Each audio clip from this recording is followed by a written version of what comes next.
In a perfect world, it would be possible to wave a magic wand or snap one's fingers or render an instantaneous treatment that would restore the ability of the eye to adjust from far to close focus.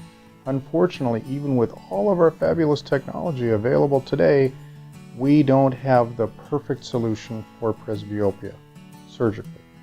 So options include having distance vision, which is great, and wearing dime store cheaters or reading glasses, which are inexpensive but necessary. Some people enjoy having one eye corrected for far, driving in television viewing range, and having the other eye adjusted for near. We call this monovision. Monovision works for some people, but not all. We encourage everyone who's interested in monovision to try it by demonstrating with soft contact lenses before we would think about recommending this as a surgical option. And in fact, if you look at a population of individuals,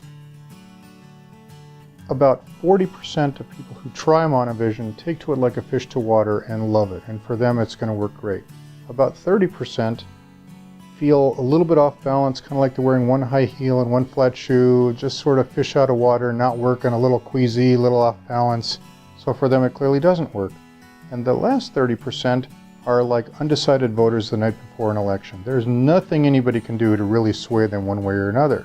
So in my opinion, it only makes sense to embrace and support interest in monovision if someone is a member of that first 40% group, and the only way to know that is to try.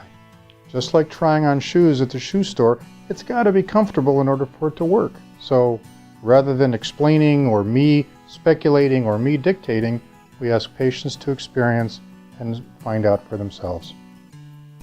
You know, we would love nothing better than to have the perfect solution for restoring close vision for everyone. And if we had that, you know, life would be wonderful.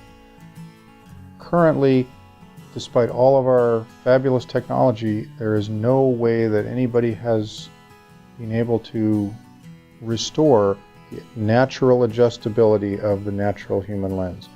There are a couple of promising options that are currently being studied in FDA-sponsored clinical trials, and they look fairly promising. They're not perfect, but they look very promising. We will know more as soon as, and we can discuss these more as soon as the FDA permits what is called pre-marketing approval. But for now, what I can say is these are very promising, but they're not yet available in the US, and we will be one of the first centers to adopt them as soon as it does become approved.